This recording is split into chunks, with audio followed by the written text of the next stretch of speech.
That's her slide up there on Right. this TV. All right, okay. Hello, everybody. My name is Joe Ayers. We here at Men Fighting for Health meeting here at the Impact Center. I'd like to welcome everybody. This meeting is for men that have dealt with prostate cancer or have prostate cancer, basically any health issue. So we want to make sure that we give all the information out that you be able to find out get some information for different health issues, because it's more to the body than your prostate, And it's also good, this meeting is good for women too, so they can understand what men are going through, because I always say that us men don't understand what women be going through with breast cancer, cervical cancer, even menopause, We be like, hey, turn the fan off, shut the window, y'all talking about I'm hot. We can't understand that, because we don't experience that unless you get radiation, you got to get hormone treatment. We're going to talk about that later. But anyway, I just want to let everybody know this will be the last meeting here for this session. We're taking a summer break. We will start back up in September, the second Wednesday of the month of September, and Women Fighting for Health meeting will be the second Monday in September. And I want to just thank everybody for your support, all the speakers, Parkview Pet Family Foundation, I Win, even though they deal more with the women, but they have supported this organization. Just everybody that has came out here and spoke, did a presentation.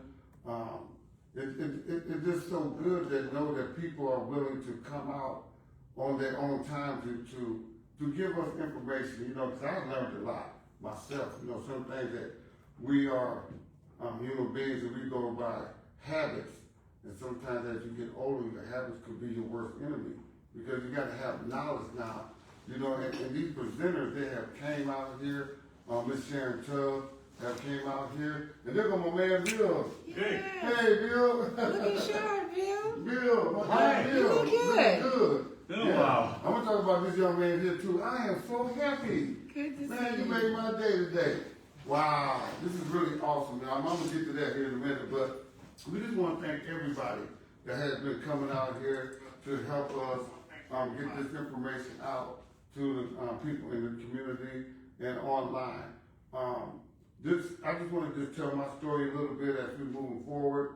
I'm a two-time cancer survivor, and my first cancer was carcinoma cancer, and I was couldn't go up the steps. I was having problems with my hip, and so they wasn't doing injections here in Fort Wayne, so they sent me to Indianapolis. And as I tell the story, I just be thanking God for the X-ray technician, because when I was going through the MRI machine where they were taking pictures where they're gonna place the needle at, they'll do it different now, but they seen something on my appendix, and the X-ray technician and doctor, they looked at it and said, Joe, we gotta take your appendix. I'm like, you can have it. I don't need it, no more. So when they took it out, they said it was a tumor on my appendix the size of a tangerine. Now, mind you, they were giving me fiber, stool softeners. I was having stomach aches, but this cancer is rare and it's hard to detect, So after they took the appendix out and everything, they had to go back in and take some more of the colon, because this cancer spread through your colon like a spider web. And so they had to go back in and take some more of the colon out. So when I went down there, they had told me that if I hadn't came down there, I would have been dead in 6 months, because it would have busted and got into my blood system.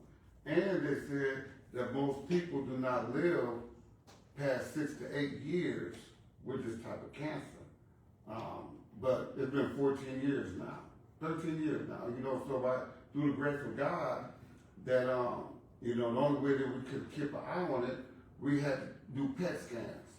First I was doing it every 6 months for a couple of years, then it went up to every year, and so like the 5th year, they said, well, Joe, you good, you ain't got to worry about it coming back, I was happy because I was my mother's caregiver at the time, And so, I was really grateful. I didn't stress that much on it because I knew it wasn't no cure, but I knew that, that we had to keep an eye on it. So, okay, then here comes 30 days later, I get a call and say that you got prostate cancer. I was like, wow, okay, God. You know, that was kind of bothered me a lot because I was taking care of my mom at the time, you know, and I was her primary caregiver. And so with that being said, I was like, my anxiety was going off the roof, you know, because when they say cancer, you know, you beat one, then you get another one. First thing you think about is death. You know, how can I attack this? What do I need to do? How do I need to do this? So I was calling all over the United States, Hawaii, I was online. So I finally went out to Cancer Services. And they gave me this guy, and I mean, he's sitting here right now. Bill, I'm so happy to see you, man. Wow. And about in tears because this man was in Arizona on vacation, like he leaves every winter, goes on vacation and hang out, you know, with his son. And but I was blowing his phone up. I didn't know this man because I'm just like, you know, calling this man. So he finally answered the phone. And Bill, Mr. Bill Seidel, he taught me a lot. You know, he actually saved my life because I didn't know nothing about prostate. And as Bill taught me, you know, what he taught me is that, you know, you cannot.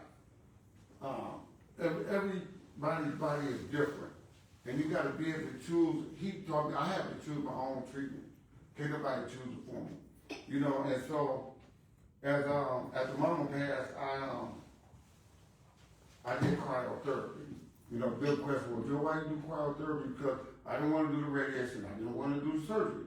You know, but it was a lesson, something that I learned from doing cryo. But at the same time, Bill had asked me, say, hey, Joe, man, would you want to do this men's health meeting on the south side of town? Because the other guy retired, quit, something like that. I'm like, hey, I'm like, sure, I would love to. You know, so now that's been about 9 years now? Something like that? Closer to 12 or 15. Yeah, 12, yeah, it's been about 12, 15 years of me and Bill, and we started out with Pastor David Moore.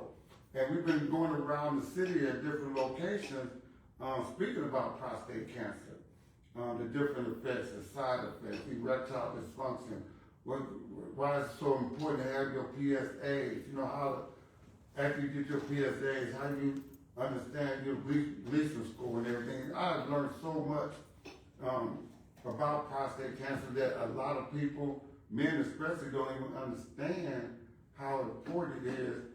And Bill taught me how to preach this. You have to get your PSAs done. That's automatic. I don't care, you know, how, you know, they got a certain age group. Sometimes they say 40 years old, you know, but like I said, I knew a lady, her son died from prostate, he was 25. You know, I still have a debate about that. But, you know, it's really so important because when I got my PSA done, I just did it because everybody told me it needed to be done. And I was, you know, okay. They were telling me it was going up. I was thinking that maybe they'd give me some medicine and make it go down, you know. I didn't know, you know, I just didn't know, you know, but I knew it was important for me to have it. And so every time I went to the hospital and did blood work, it's just the blood work, you know, they just take your blood, you know, check your cholesterol, they check a lot of stuff through your blood, believe me. So by me having this prostate cancer, it has taught me a lot on how to deal with the fear, the emotional part. Excuse me, ladies, but you know, when just like women have, you know, their breast cancer, their womanhood seems to be kind of taken away a little bit with prostate cancer. Manhood sometimes, you know, has an effect to it, which they call erectile dysfunction. But now with so much medicine out there, now, you know, people, they will go to the gas stations, you know, which I say don't do because you don't know what's in the pills, but, you know, there's so much treatments out there now. And I tell people all the time, especially men, if you're dealing with prostate cancer, the number one thing is you gotta communicate with your doctors.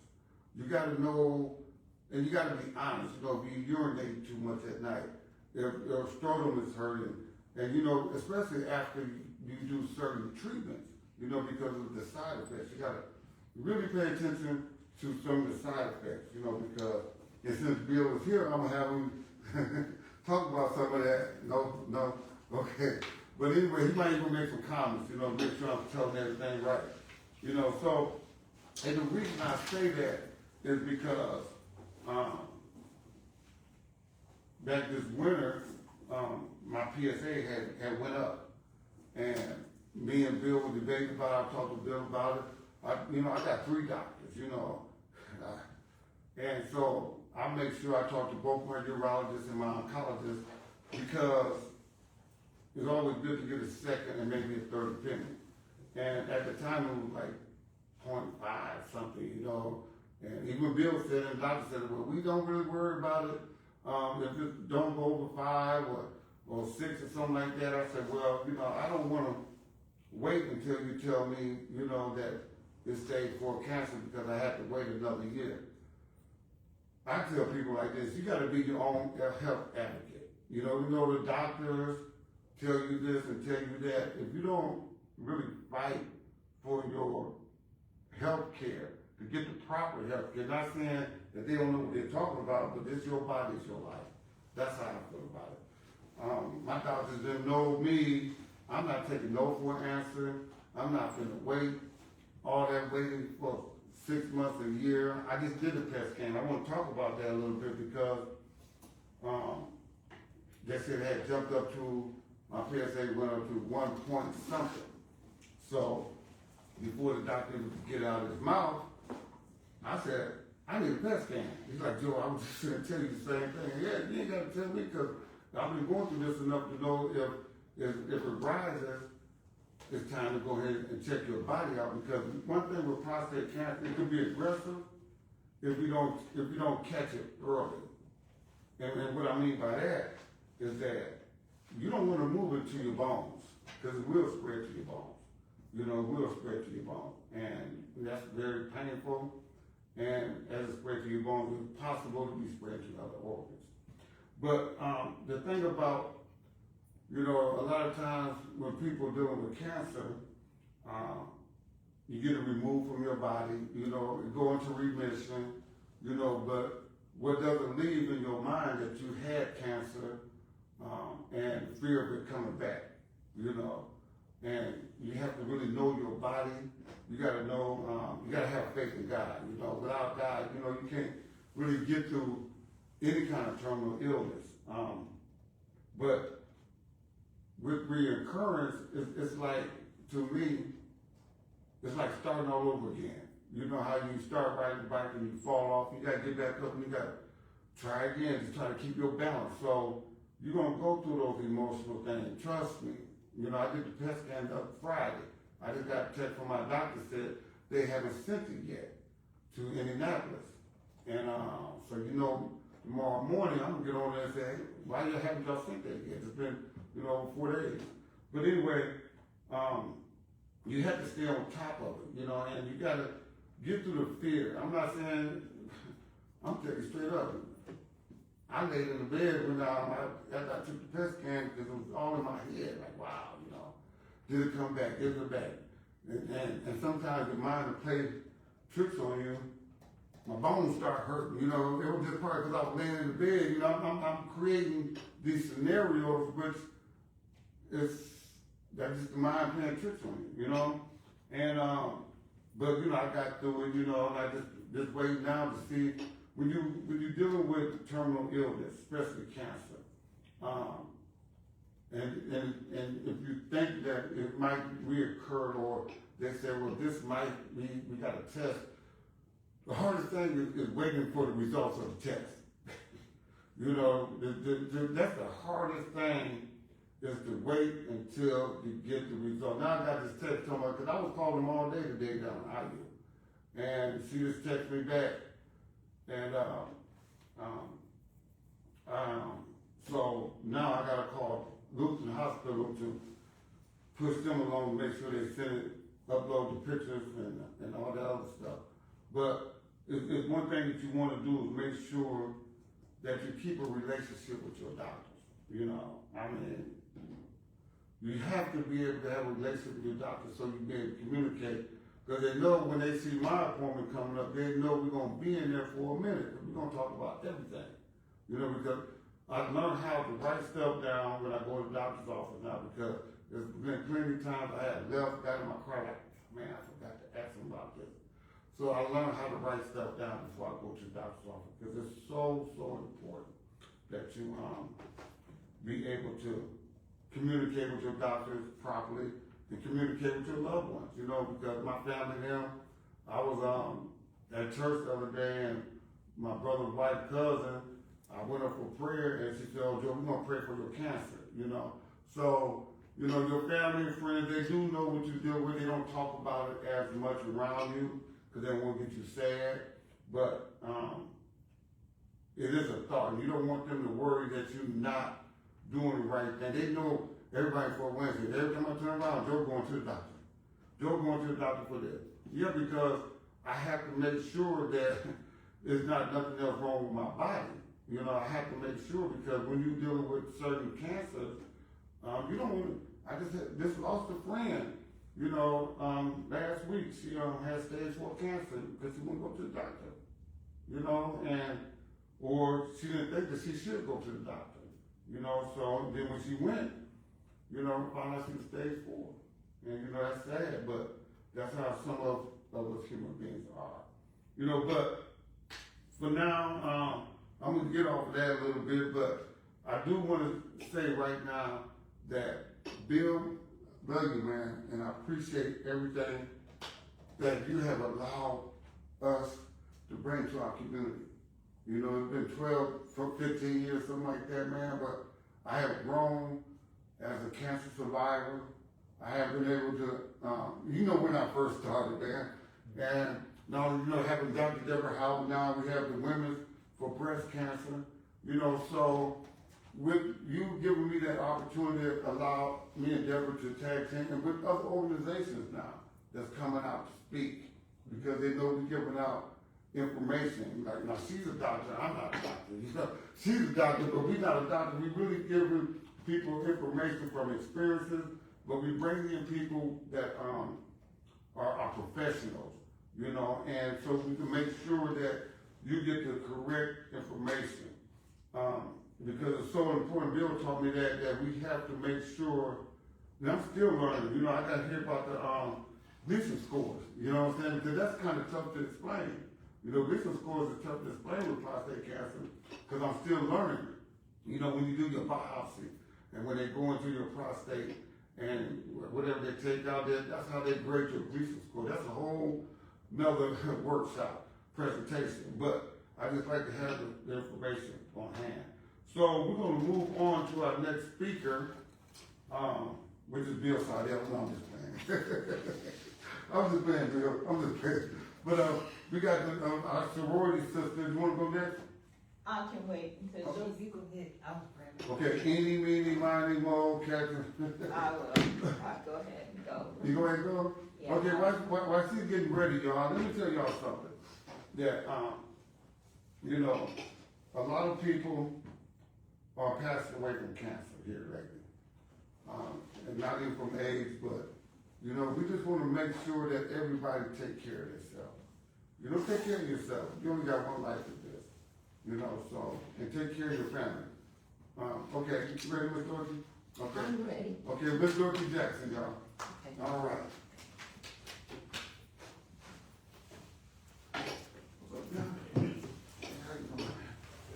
Good evening, everyone. I'm Dorothy Jackson, registered nurse with Codified Sorority, Zeta Eta chapter here in Fort Wayne. And we are a group of professional registered nurses. And so my presentation, the last one until September, is on stroke awareness. Oh my God. Keep talking because it ain't moving. Okay, so tonight I'm just going to review, you know, what's the stroke and the causes of stroke and the risk factors. And the Black American, diagnosis and treatment, symptoms and prognosis, and the impact of strokes in Black America. So what causes a stroke? There's two types of stroke. Ischemic stroke usually happens in the brain. Blood vessels become narrow or blocked to your brain, and this is the most common type of stroke. Causes can include atherosclerosis, which is the hardening of the artery, atrial fibrillation, especially when you have sleep apnea, clotting disorder, heart defect like atrial septic defect and ventral septic defect, microvascular ischemic disease. And then the hemorrhagic stroke happens when the blood vessel in your brain break or tears, rupture. And the causes of this can be high blood pressure that's not under control, over treatment with blood thinners, bulging or weak spots in the blood vessel, known as aneurysm, brain tumors, head trauma, such as from a car accident, protein deposit in the blood vessel walls that lead to weakening in the walls, and ischemic strokes that lead to a brain hemorrhage. And I do have a picture showing what ischemic stroke looked like. Oh, there we go. Okay, so Okay. I'm for number 4. Okay. And then you can see up to the left, right, you can see that's where a clot lodges in the suprarenal artery causing a stroke. And at the bottom is a typical carotid artery. That's normal. And then the middle picture is the diseased carotid arteries. And these arteries runs on both sides of your neck, and that's what takes oxygen and nutrition to your brain. So when we look at a TIA, which is a transitive ischemic attack, and they're usually called mini strokes. And it's just a temporary period of symptoms similar to those of a real stroke, but it doesn't cause permanent damage on slide 5. And it causes a decrease of blood supply to the brain, and it can last as long as 5 minutes. And a TIA occurs when blood clots or fatty deposit reduce or block blood flow to parts of the nervous system. Seek emergency care if you think you've had a TIA. It's not possible to tell if you have a stroke or a TIA based on the symptoms. And having a TIA risk increase your risk of having a stroke later.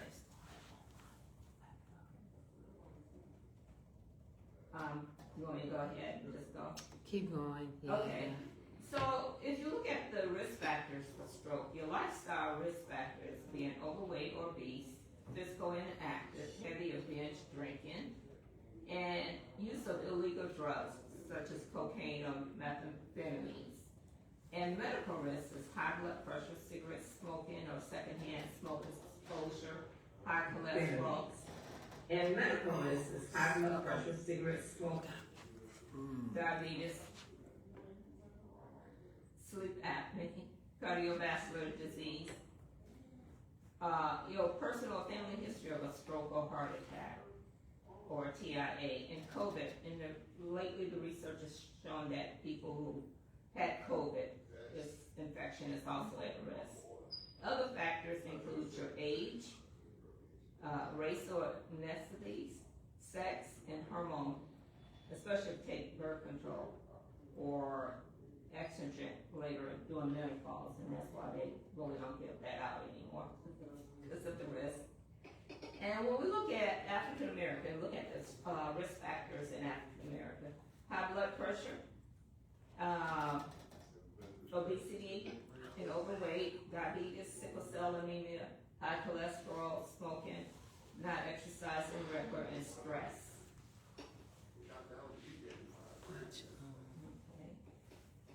And symptoms.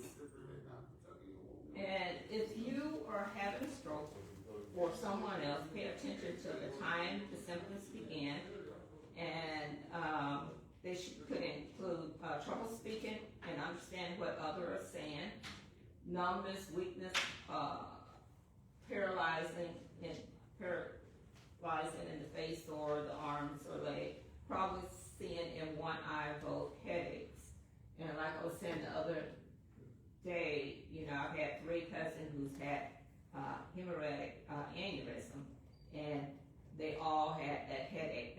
wouldn't go away. You know, my aunt, after my second cousin died, and they were all less than 24.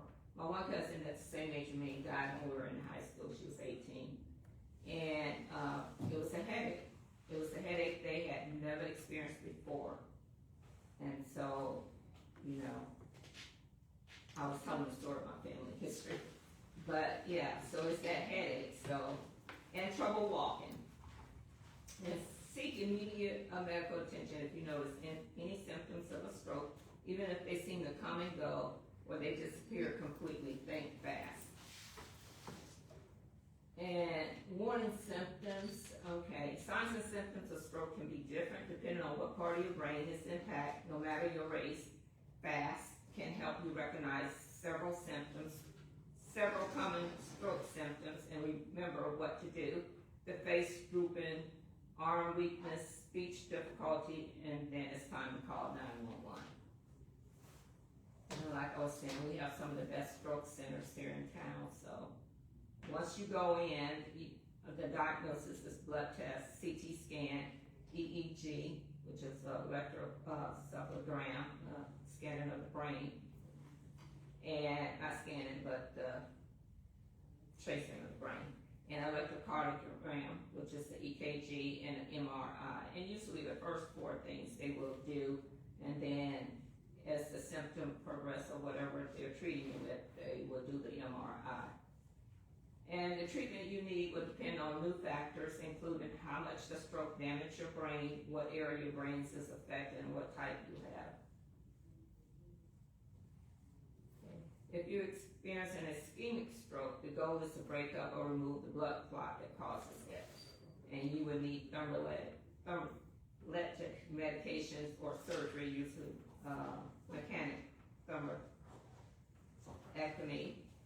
May also give you medication to manage your blood pressure.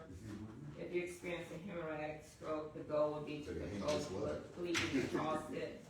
You would need medication to stop the bleeding in your brains and manage your blood pressure. You may also need surgery to reduce the increased intracranial pressure around your brain. And so, prognosis. The stroke survival rate is hard for experts to estimate a stroke survival rate that applies to everyone. Everyone is different, and strokes can be fatal and they can cause permanent disability. But there is no set recovery time or outlook that's accurate for everyone. Ischemic stroke usually have a better outcome than hemorrhagic stroke, but that doesn't mean your recovery will be easier, faster, or better if you have one type or the other. And when you look at recovery time, it's how quickly it was treated, which area of the brain it affects, what type of stroke you had, and your overall health. And complication of stroke can sometimes cause temporary or permanent disability. Complications depend on how long the brain lacks blood flow and which part is affected. And it could include loss of muscle, movement, trouble talking or swallowing, memory loss, trouble thinking, emotional symptoms, pain, numbness, and changes in behavior and self-care. And stroke rehabilitation. And this is an important part after you have a stroke. You would need rehab, whether you go to a rehab center, or if it's not bad, you can have rehab at home. And this cognitive rehab, occupational therapy, physical therapy, and speech therapy. And the impact of stroke in Black America. Black America have a higher prevalence of stroke and a higher death rate from stroke than any other racial group. Black stroke survivors are significantly less likely to be treated for many complications, including fatigue, spasticity, depression, compared with white stroke survivors. Younger people under 65 who have diabetes and have an ischemic stroke are more likely to be Black. Ischemic stroke are caused by blockage in the artery. These account for 87% of all stroke. And Black survivors are more likely to have difficulty doing daily activities. Also, Black survivors are more likely than white survivors to have a second stroke within a year and more likely to die from that stroke. And not all the reasons are clear why Black people have an increased risk of stroke. We do know that there is a higher number of risk factors and society challenges that may underlie new cases of stroke in Black America. The experience of racism results in chronic discrimination, stress, and depression that adversely impact Black America. Excessive stress can lead to long-lasting and cumulative damage to the body and brain, resulting in deterioration in health in early adult among Black population. And that's it for me. I got a question. Do kids and youth, do they have stroke like older people do? I mean, besides car accidents, are they more likely to have strokes too because of aneurysms or whatever? I mean, the mostly you see adults or elderly adults that have a stroke. Am I correct or not? I don't know. My cousin, I've had 3 cousins die from aneurysm. And my one cousin, she was 18. We were in our senior year in school, high school. Okay. So we went to school together, and she went to work at Walgreens when it was a Walgreens at the mall here in Glenbrook. And when we got home from school, she was dead. They took her from there to Parkview, and she was dead when we got home. Wow, so I guess it is possible. Okay. Any more questions for Ms. Dorsey? All right. All right, well, thank you very much, Ms. Dorsey. Okay.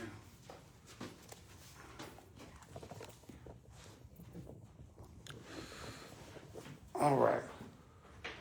Okay, well, thank you for that presentation, Ms. Dorsey. You know, strokes is really one of the things that, you know, a lot of people, if we see a lot of people walking around with walkers or not used to their right side or left side. I think we talked about that last time, on what side of the brain, you know, that the stroke causes. You just have to try to take care of yourself. I mean, I don't know how, is there any kind of defensive, you know, besides taking your medicine properly or, you know, I don't know, you know. All right now. But anyway, yeah, so just take care of yourself because stroke is nothing to play with, you know. Cancer, no health issues are really something to play with. Now, you want to go next? Sure. Okay. Okay. So I'd like to, you know, also, I want to thank Dr. Coates for coming for many, many years to give out. He's like a scientist to us, you know, because he go around the top of your head and he might even be able to cure the common cold. I don't think so. All right. All right, Dr. Coates, y'all.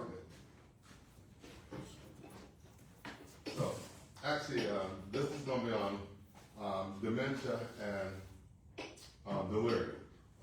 Two things that get confused a lot. The question was posed to me, don't talk about dementia. We have a tendency to think that we see dementia a lot more. And just think of dementia as just neuropathy of the brain. Some parts of your brain aren't acting right for whatever reason. Dementia occurs over time, delirium occurs acutely. You know, so you build up with dementia, whereas delirium, you wake up one day and you're delirious, you're psychotic, you're not thinking right, things aren't the way they are. Most people associate memory with being the number one cause, but we need to get away from that. If I'm really busy or have a bad day or a lot of things are on my mind, will forget my keys in my freezer. More than likely, I was doing something and I set the keys down, you know, but I couldn't think where I left my keys, and it's usually because I was so preoccupied and I had my mind so preoccupied with other things, I just didn't remember that they were there.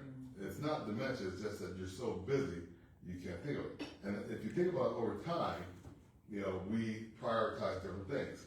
When you're younger and you hear a song and you can learn the words after hearing it twice, can you do that now? No, because you have more things that are more important to take care of. Two of the big things I look at when trying to delineate if someone has dementia is you'll see frequently massive weight loss rather quickly. The reason you get the weight loss is you lose the taste of food. Okay? And anybody that's had COVID, when you couldn't taste the taste of food, all you could tell is the texture, so you weren't that happy with it. Okay? If you've ever, I think of my grandmother. My grandmother always carried peppermints, cinnamon, and butterscotch. One of the biggest reasons that they do that is the more pungent the taste is, the more you can taste it. As you get older, because again, taste is just nothing but a nerve that's telling you you get a little neuropathy, you lose that taste. Mm. Okay? The other thing that you see common in people with dementia is frequent falls. And it's not because of lack of coordination, it's loss of proprioception. Proprioception is your ability to tell where your hands are or your feet are at all points in time. When you go to walk, you know your foot is there. Okay? You don't have to look down, you know it's there. Well, that's a nerve signaling a sensation. Okay? However, when you lose that sensation, proprioception, that's when you get the elderly people tripping over their feet. Okay? So you'll see them frequently fall because they think their foot's supposed to be there, but it's still back here, and they fall. They don't know where it's at. So those are more the hallmarks that I want most people to look at when you talk about dementia. Something that's developing over time, okay? Not necessarily memory, because memory can be other reasons. Okay, but the loss of the neuronal functions of actually being able to taste food, proprioception, knowing where your hands are by. There are other things, but those are going to typically be the ones that are hallmarks of the condition getting worse.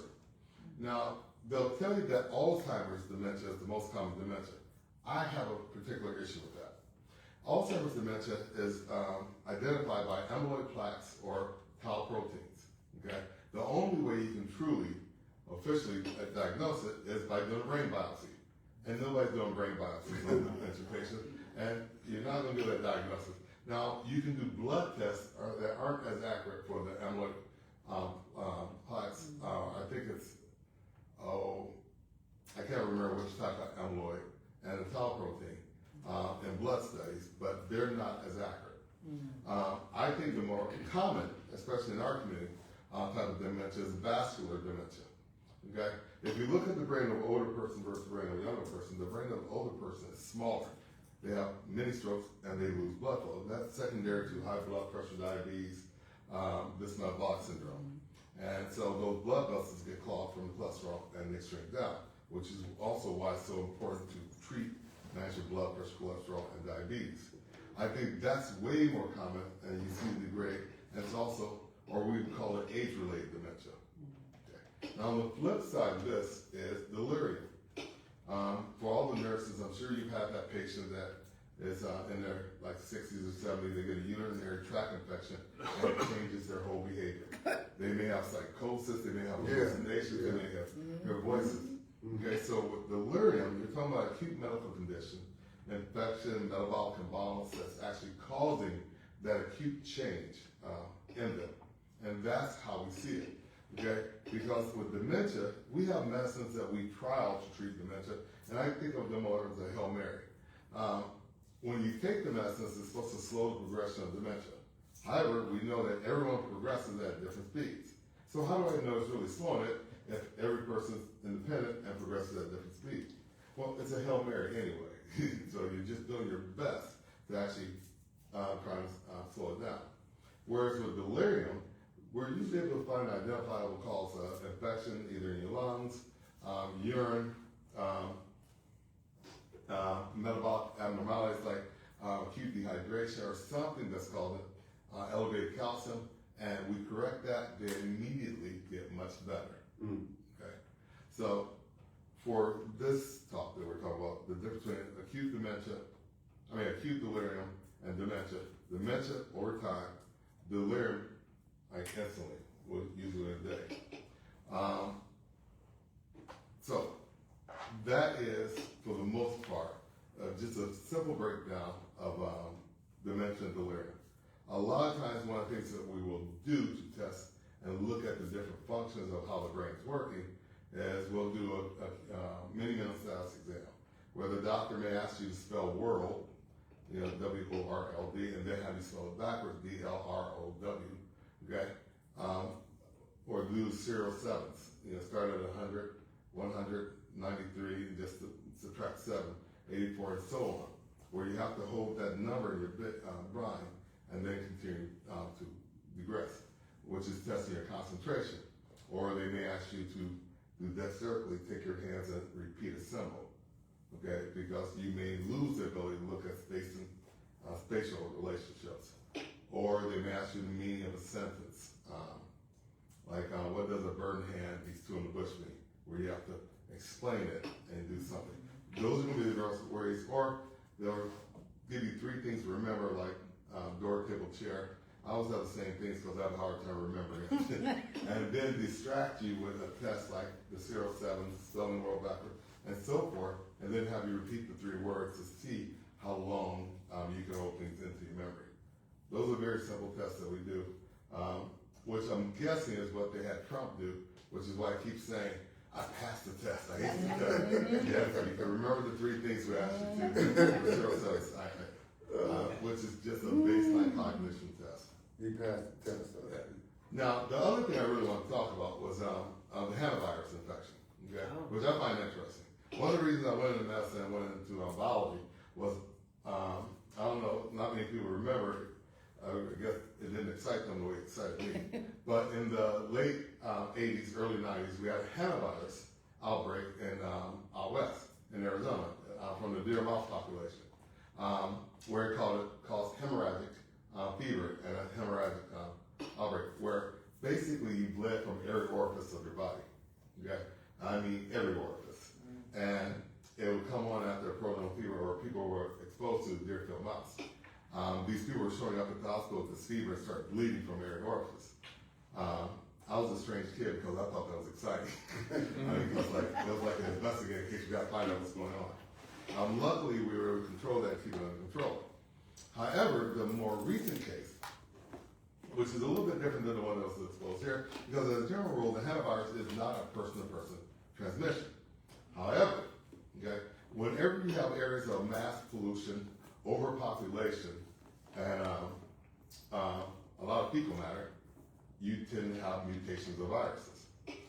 This ship has stopped. I can't remember exactly where it stopped, but the gentleman that got off to go do bird watching, when he did bird watching at not a junkyard, Slum. no, it was a garbage depot. Garbage. Yeah. Okay. Well, and if you think about it, if you want to see birds, they're going to be hanging around where there's a lot of free food. And if you have a garbage dump, there's going to be a lot of birds there. But there's also going to be a lot of rats there. Okay? But remember, 3 things we need for mutation. High population, okay, pollution, and fecal matter. Everything that they need to actually mutate. So the virus that we're getting isn't the actual original Andes hantavirus. Okay? It's been mutated. The thing I find amazing about that is because the person-to-person contact usually had to be one-on-one uptight. Okay, but now we're actually understanding now it's mutated, and you can have casual contact and spread. Okay, so although we're not going to have probably something like the COVID virus, but this is going to be a little bit of a problem, and you're going to see a lot more cases pop up in the United States. Okay, because we did not quarantine these people, and we let them out expecting it to be one thing, but now we're learning that the virus is mutated and that it's going to be something else. Okay. The thing I'll say that is, we're always going to have viruses mutating. Okay, there's no point in time in our society, in the evolution of man, has things not mutated. Okay, that's just a fact of life. But this is becoming more and more common, and well, it's not becoming more and more common. It's becoming more and more noticed because the world is flat. There's a book that says the world is flat because there's no place you can't get in the world in a day. But more importantly, there's no place that information can't be sent to the world in like an hour. And so it's not that these things never happened before, it's just now that we're able to communicate more effectively and rapidly, we know about it now. All right.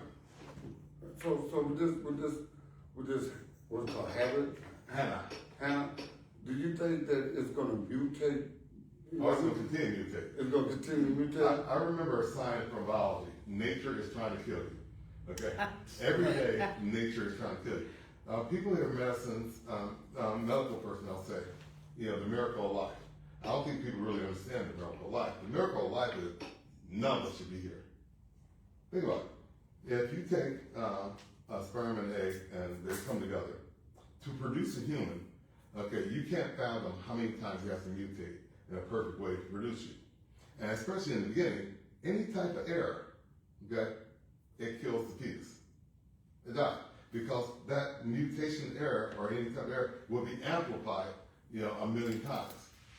Which is why most pregnancies end in a miscarriage because any error is mutated and it ends it. Okay? So besides the fact that you have to mutate and you have to be perfect mutation to produce what you are, Okay? You also have to survive the fact that there are billions of viruses that you're exposed to every day that are literally trying to kill you.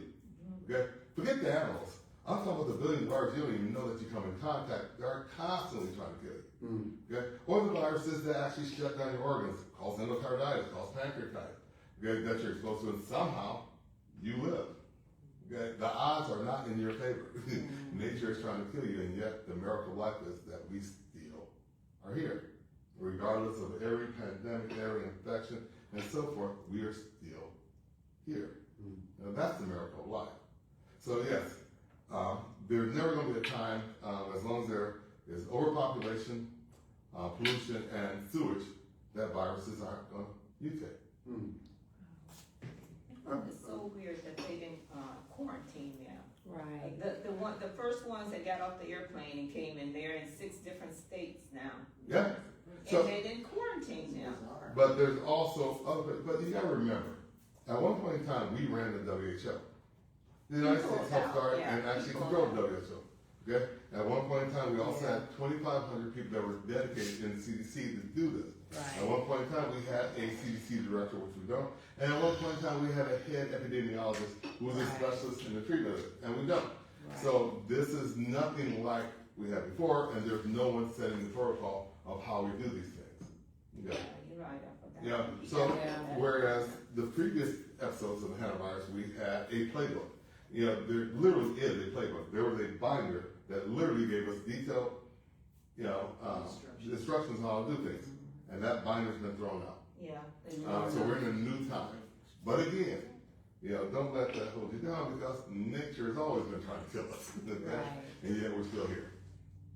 I'm sorry. So my question is actually a segue.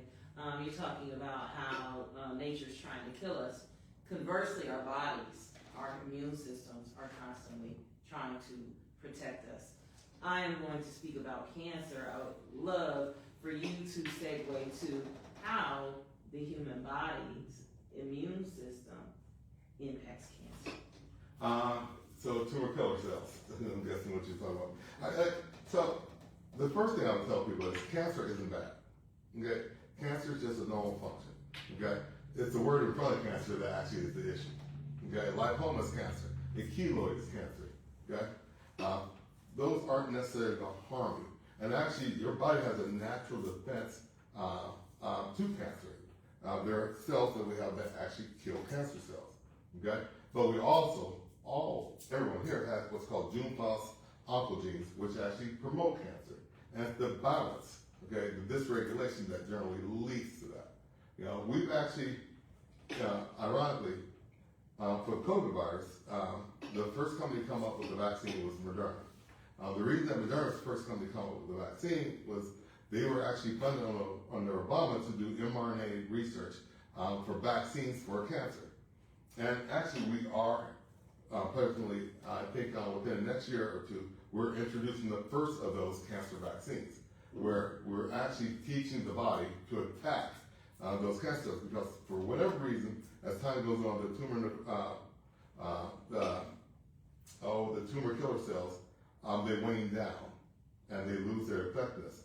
But that doesn't mean that we can't attack the cancer, but now we can actually reprogram it, just like we do with other vaccines, to attack certain cancer cells. And we're actually, for lack of a better word, getting more into designer medicine, where we actually get that person's DNA for that specific cancer in them, and actually vaccinate them so their actual own immune cells actually attack it and rid those cells, which it's chemotherapy. But when we do radiation and when we do surgery, we can't tell that we've got all the cells. Okay? We try to take a wide incision and we try to freeze it so it separates it, but we really can't tell. However, with this, it will make sure that you get all of the cells, because everywhere there's blood flow, and we all know that cancer cells have what's called neovascularization, or increased blood flow, so you're going to get antibodies exactly where those cancer cells are. And it all started in 2012 with actually using mRNA to actually a vector target to actually target DNA changes to actually affect immune response at cancer cells. but that doesn't mean that we've cured or figured out a way to cure all cancer. Unfortunately, there are some that are still out there, like small cell cancer of the lung, malignant pancreatic cancer, that by the time you usually find out you have it, it's usually less than 6 months to live. But there are also other cancers that were very effective in treating. Okay? The key, though, is identifying it and getting treatment early.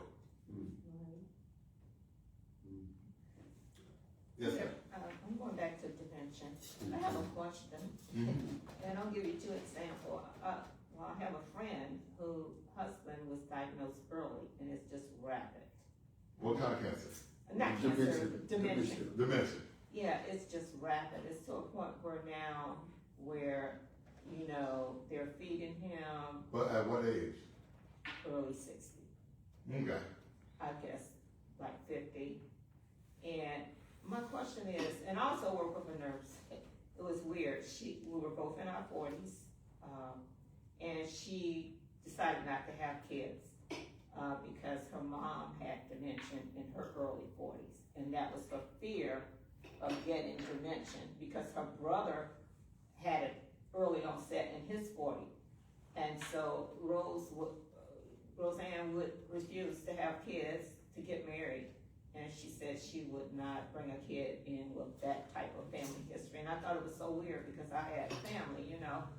And, you know, as I've gone through and seen a couple of friends with, and just their spouse with early on dementia, and I'm like, wow, you know, because now you're seeing it early now in the 50s and early 60s, and I mean, it's just rapid. Well, so, but that do they means know that, why it comes? yes. Well, so there are genetic forms of dementia that have a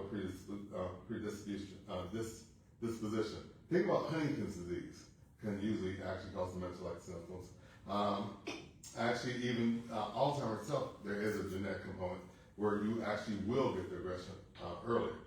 But you're also probably missing some of the other things that actually are cultural or habit.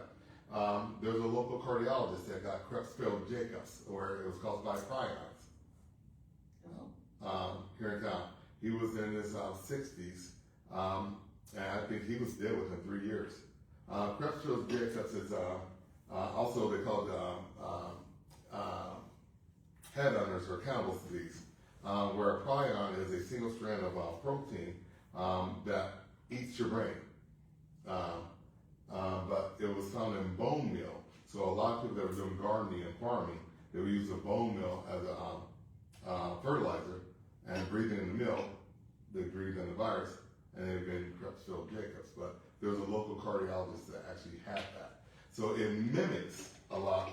Well, technically it's dementia, but you got to remember there are hundreds of different forms of dementia, and some of them are genetic, but some of them are infection-induced, like Creutzfeldt-Jacobs. So you can see that, and I don't think it's so much that you're seeing more of that. It's just that we have more knowledge. It's kind of like going back to aneurysms. You're not seeing more aneurysms, but if you were 100 years ago, you had a headache, you went to see a doctor, I have this headache, they couldn't do anything. Everything we do is fine. A month later, you go back, I got this headache, nothing. And a couple months later, you go back, nothing. Okay, and then they die. All the technology that they use, they couldn't identify anything. 100 years later now, they come in with a headache, we get an MRI or a CT. We can see it, and now we can have actually techniques to actually treat it.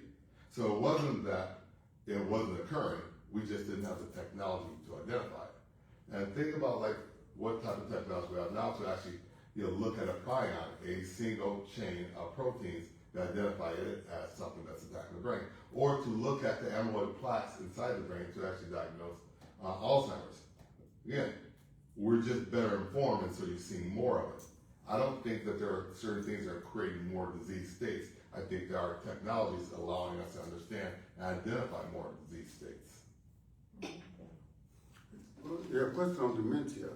A lot of times we see people that have dementia, they go back to their childhood, their mind rolls back to a event, you know, something like that. Can you kind of explain how that works on the mind? Because we see it, they don't understand it. So I can't tell you why it happens. I have my own personal opinion. Okay, but yes, a lot of people with dementia, they'll have a better grasp of distant memories than they do current. Meaning that they can't tell you what happened an hour ago, but they can tell you what happened 20 years ago, just like it happened an hour ago. Okay? Now, I can't tell you why that is. My personal opinion is God. Okay, because I'm a Christian. I'm gonna tell you why. You can live the end of your life, especially as your strength becomes depleted, your ability to do things becomes depleted. My grandfather said, you get older, you remember this phrase, I used to. You know, that's all you're gonna say, what you used to do. Yeah. Okay? So as your body starts to waste down and your energy and your ability to do things waste down, do you want to sit back and think about all the things you can't do, or do you want to live in a time where there were no restrictions on what you could do? That makes sense. You know, I just think that's a more pleasant way to live at that. But I can't give you a reason why it is. It probably has something to do with how the following organization and how the brain deteriorates. That'll probably be something in 100 years we'll know a lot better. But right now, I'm just keying up to God, making it a lot easier to go through the last years. For this new medicine that's out now, they talk about that slow dementia down, Yeah, slow Alzheimer's down. I think Whaley has one that was supposed to come out, but again, my whole issue with that is, if everyone progresses at their own pace, okay, how do you know the medicine's working? You know what I mean? Like, maybe it did slow down, maybe it didn't. I don't know, because everyone goes at their own pace. That's why I call them Hail Marys. You know? I think the best thing you do is do all the preventive medicine you can, okay? And then decide if you want to do the other things, because nothing's guaranteed, okay? But I do know this, like Malcolm X said, everyone's chickens come home to roost. We pay for all the things that we do in the past. And I think, again, contrary to popular belief, that Alzheimer's, unless you know, biopsy, I don't see how they can say it's the most common, when you look at our population, diabetes, hypertension, dyslipidemia are the most common, and those lead to vascular dementia.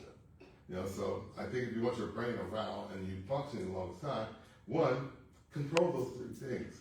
Get your diabetes under control. Okay, get your cholesterol under control. Keep your blood pressure under control. Okay, if you look at someone who is 90 and they look 60, I guarantee they have low cholesterol, and those things are under control. Okay, if you look at someone who looks like they're 90, if they're and they're 60, okay, they have high cholesterol. Okay, I guarantee those things aren't under control. Anybody in the medical field will tell you those things are very obvious. You know, the people that tend to be thin and shape and control, they tend to do extremely well. At one point in time, I had a 93-year-old that was running 3 miles every day, which is crazy to me. Because first of all, why would you want to run 3 miles at 90? Okay, I'm not running unless I know I can get away. I'm just going to, you know, if something's chasing me, I'm not going to die tired. I'm just going to let them out. I mean, it just doesn't make sense. But I applaud him because I can see what's possible. And as we get better control of our bodies and actually do better at controlling disease, I think, you know, you're way more functional later on in life. I think most generations, the current 20 to 30 something, will probably live to about 110, okay? And again, anybody who's in the medical field, it's easy to keep someone living, but the quality of life that you have while you're living becomes an issue, okay? And if you can control those things, you can have a good quality of life because you have your mind there. You were talking earlier about when women get that UTI and their levels go high with medication. Could that be kind of confused sometimes with dementia? Because, you know, my mother went through it. And, you know, we thought she was getting into dementia, but we found out it was a UTI. But usually the easiest way to tell is like, again, with dementia, you're usually, even on short end, you're months going on and you're seeing it happen. You know, if a person gets a UTI or metabolic imbalance or any of those other things that are toxin, that's going to occur within a day, within 24 hours. It's going to be a night and day difference. Yeah. I mean, one of my favorite patients, she was an older nurse who had retired. Her son brought her in because he came home and found her pushing a baby carriage, walking down the street totally naked. That was not her normal behavior. Yeah. She hadn't had a baby in over 60 years. Okay, but she had a nasty urinary tract infection, And once we treated urinary tract infection, she went back to being normal. Yeah. Right? But that's how vastly it can affect them. Oh, yeah, it sure can. But again, he left that morning, she was fine. He came home that evening, she was not okay. Push the baby. Okay. Any more questions for Dr. Cole? None? All right, Dr. Cole, thank you very much, sir. Thank you. Appreciate you. See you September. All right. Your hair is okay. All right, everybody. Look here, we got good information today. You know, one of the things that, that's why we bring Dr. Cole to bring the nurses in, so we can make sure that you get the proper information, so you know how to ask the right questions, or you see a family member going through a certain health issue, you can recognize certain things. You know, you gotta be aware of your elders. You know, we sometimes feel like we're the elders, but you know, as you get older, your body changes, you know, especially if you're going through certain health issues. You gotta really be on top of it. It's almost like a 24-hour job, even in your sleep. So, right now we got another special guest here. She called me and asked me about, you know, how can she talk about her situation. You know, I'm gonna let her tell a story, but you know, this is Mental Health Month, and we wanted just to ensure we could touch that a little bit today, because there's a lot going on in people's lives, and we need to understand and recognize what they're going through. So I would like to introduce Ms. Tanisha Washington.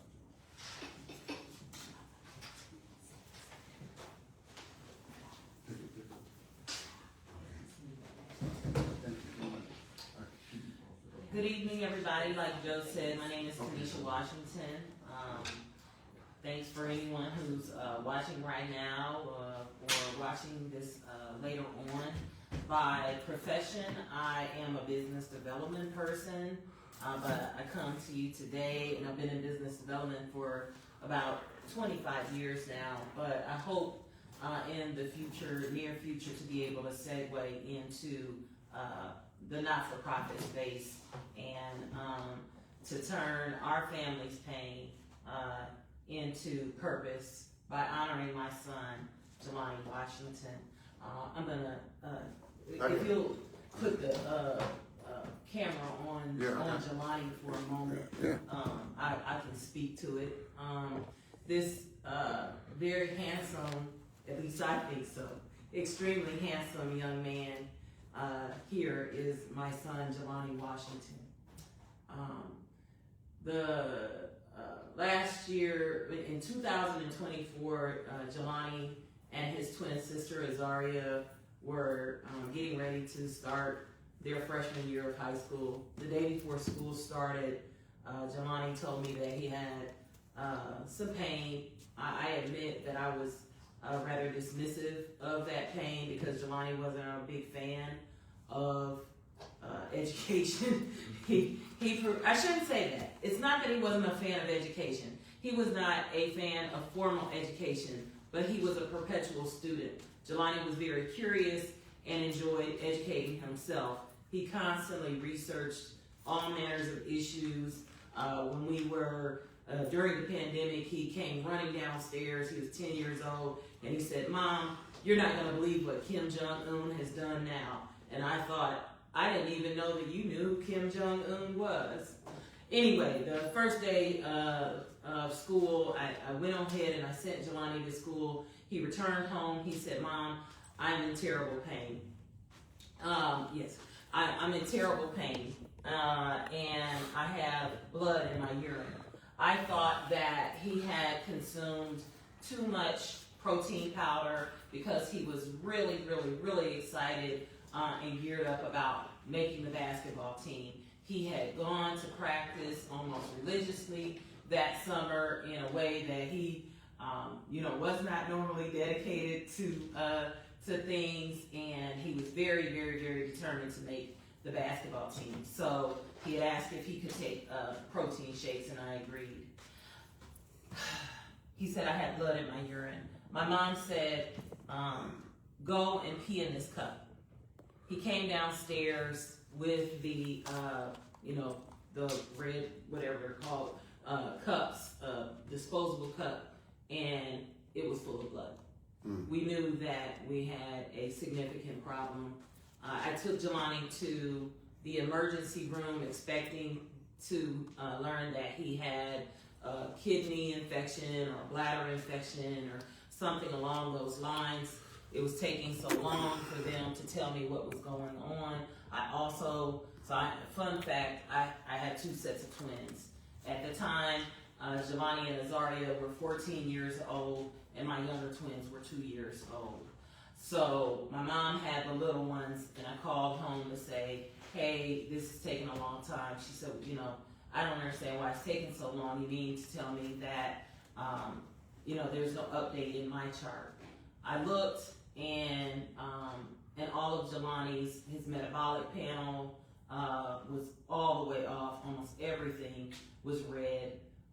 Additionally, his kidney function, I can't think of what the proper terminology is right now, but all of his kidney function tests were also abnormal, including the creatinine. She said, what about the radiology test? I opened up the radiology report, and off the page jumped the words, something like 3 by 5 by 7 centimeter mass, highly suspicious of cancer in the right kidney. That began a nightmare that continues to this day for our family. They told me that night that Jelani needed his kidney removed immediately. 2 days later, his kidney was removed. The surgery that was supposed to take about 90 minutes ended up taking 3 hours. So we were relieved when we learned that he was out of surgery and he was alive, but we were alarmed when the doctor told us that he also had to remove all of Jelani's lymph nodes on that side. The tumor was sent out for biopsy. The second indication that we were in for a very, very hellacious fight was that they initially could not identify what the tumor was. So they sent it to what's called a tumor board, and about 3 weeks later, we were informed that Jelani had a cancer called renal medullary carcinoma, also known as RMC. It is arguably the most aggressive form of kidney cancer and the rarest, which is possibly why it's considered so aggressive, because very little is known of how to treat it. Renal medullary carcinoma, as you see on the screen, is less than 1% of kidney cancers worldwide. It primarily attacks young African-American men. Jelani's a little bit younger than the typical person. Usually it's identified in the 20s or in the 30s. As I said, Jelani was 14 years old. It is directly related to sickle cell trait, which Jelani was a carrier on his father's side. And unfortunately, by the time of diagnosis, it is usually at stage 4, and therefore, unfortunately, the patient is typically very close to death at that time. I was told that my son had about a 3% chance of living. I immediately pivoted and decided that my son was going to be part of that 3%. Because like Dr. Coates said, information is so readily available, I immediately got on the internet and began researching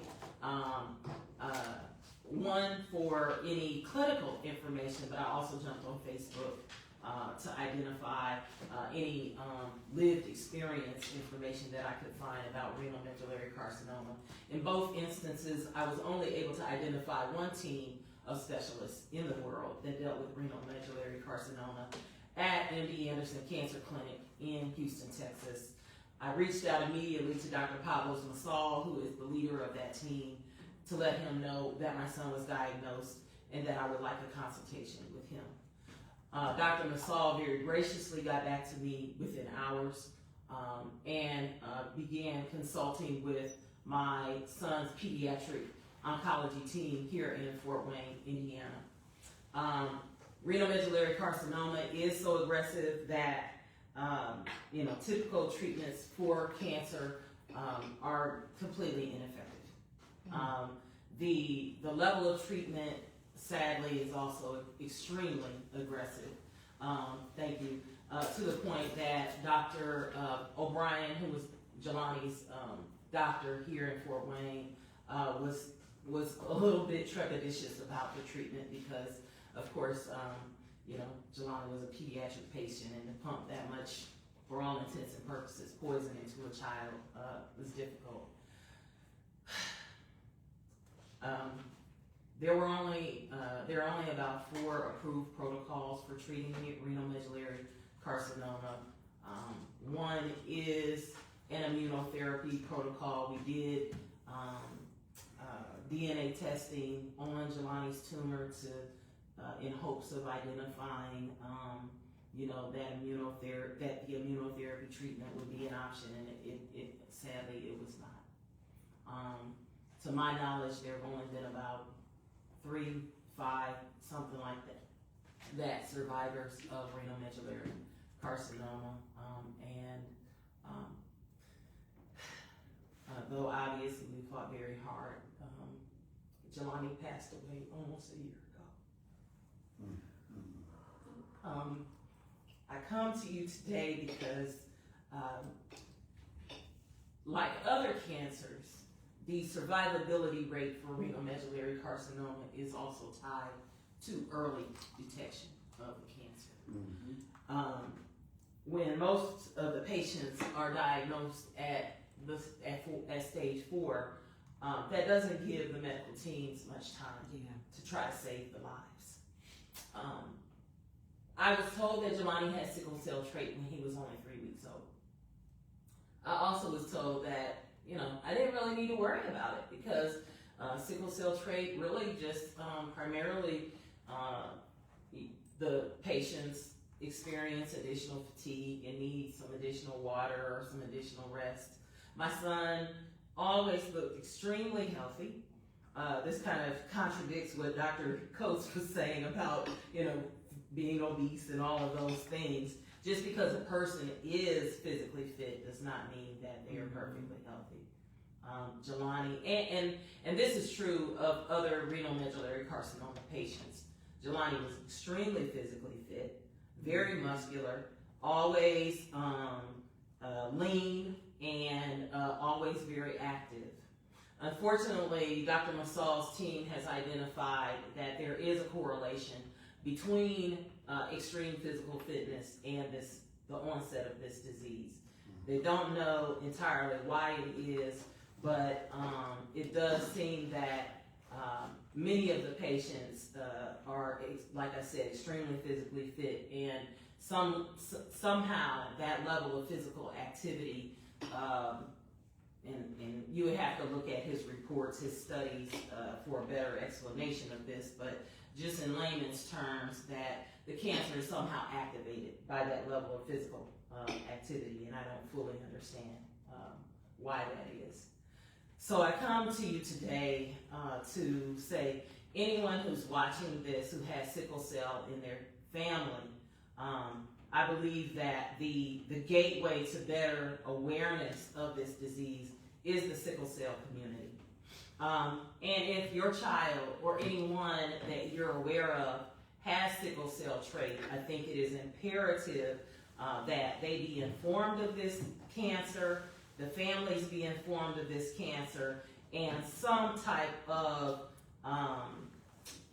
early detection be developed for this cancer, because again, I lost my son to this horrible, horrible disease, and I don't want any other parents to experience what I've experienced. I don't want any siblings to experience what my daughters are going through right now, and I don't want any other lives lost to this horrible disease. So, as with other cancers, it's very important that we develop better awareness and detection of it. With this being Mental Health Month, I also would say that, I'm accustomed to earning a middle income living, and unfortunately, and I learned this from the social workers at the hospital, that it is not at all uncommon for particularly middle income families to experience financial devastation from a pediatric cancer. Siblings experience long-term mental health challenges, and I wouldn't even say that's just pediatric cancer. I think that as Mr. Ayers pointed out, when you get that big C diagnosis, there's an immediate, just devastation to the heart and to the spirit that there has been a cancer diagnosis. And when you lose your loved one, obviously that has a great deal of impact on the psyche. When you lose someone young, like Jelani, it's very, very, very hard to reconcile that, all the hopes and dreams that you had for that young person's future. So don't be afraid to go and get help. I certainly sought treatment. My daughter has gone through treatment. There's nothing wrong with saying, I'm not doing well, I need some help. Pediatric cancer takes an incredibly big toll on families. I can tell you that there are things that I regret. Obviously, there wasn't much that I could do to save my son, but I think that as parents, our job is to protect our kids. And so there's always that question, well, what if I did this? Or what if I did that? Perhaps there could have been a different outcome. When you have multiple children, you really want to meet the needs of all the kids, but of course that child that's sick needs to take priority, so it's difficult to juggle the needs of all the kids. I'm a single parent, so again, I think that about 40% of families that are dealing with pediatric cancer experience some type of income loss that is amplified when you are a single parent household.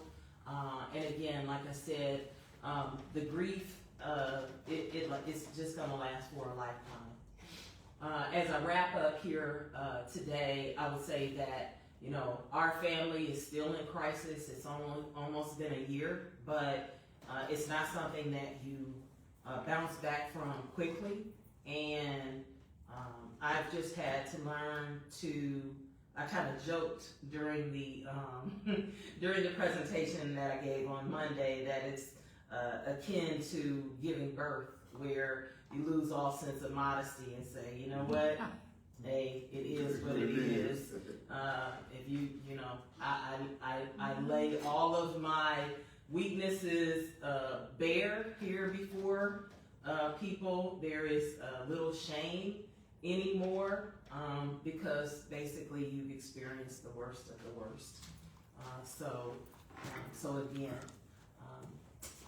thank you for listening. If you have sickle cell in your family or you're watching this video, please do share the video. Please do share this information.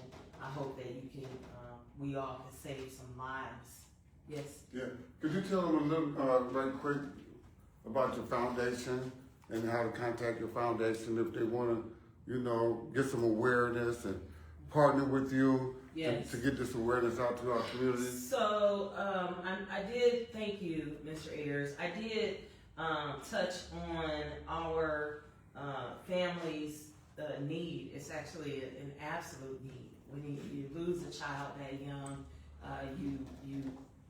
you reach for purpose in, like I said, in the pain. My son was a very curious little boy.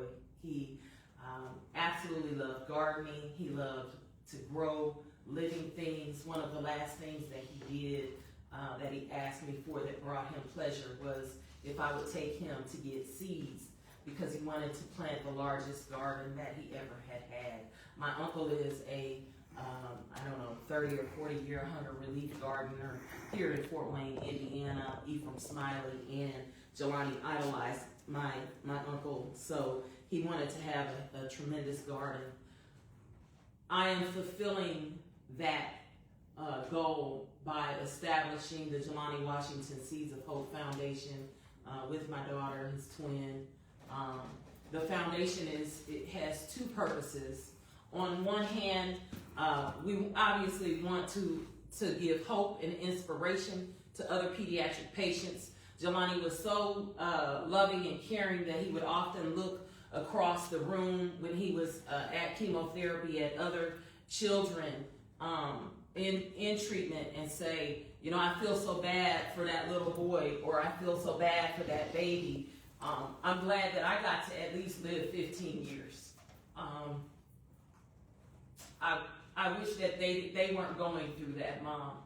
And if you go to our social media on YouTube, on Facebook, on TikTok, and on Instagram at the Midwest Washingtons, you can see Jelani speak in his own words about his love for family and his concern for other people.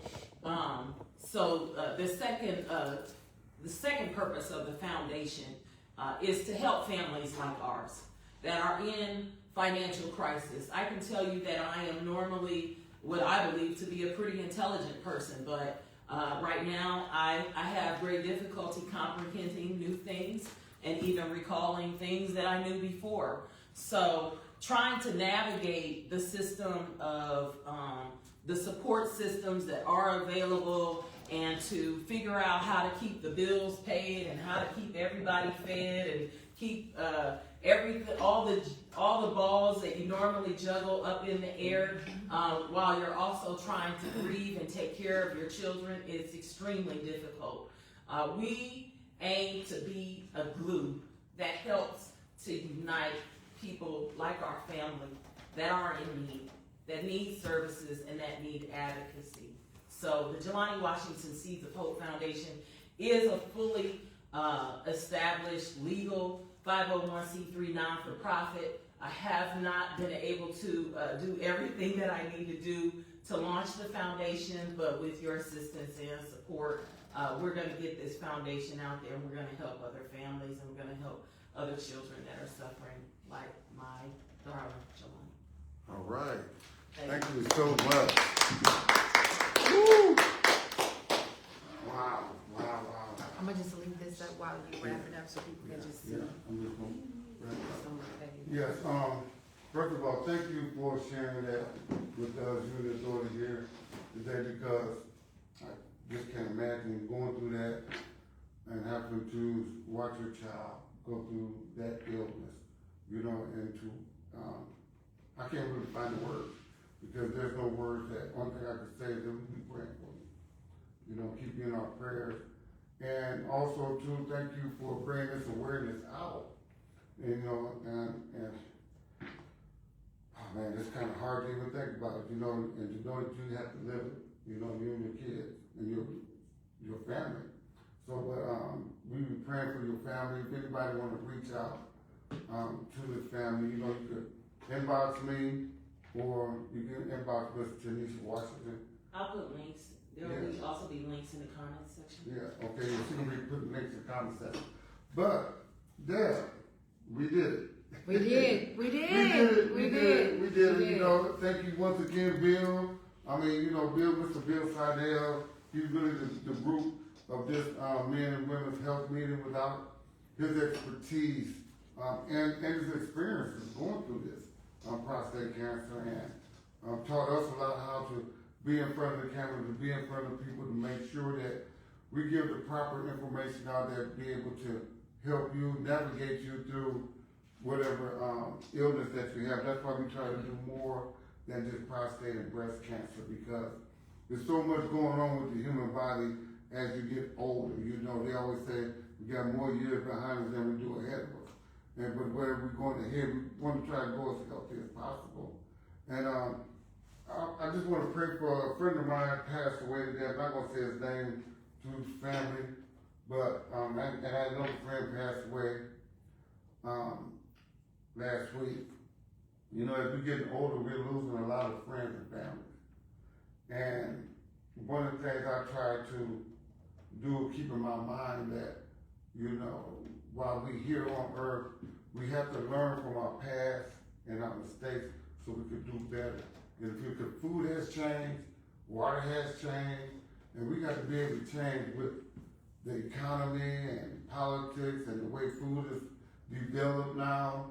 It's not the same no more, so you got to watch what you eat, you know, because our body is not accepting all those antibiotics and all those other chemicals they flying over the farm to kill the bugs.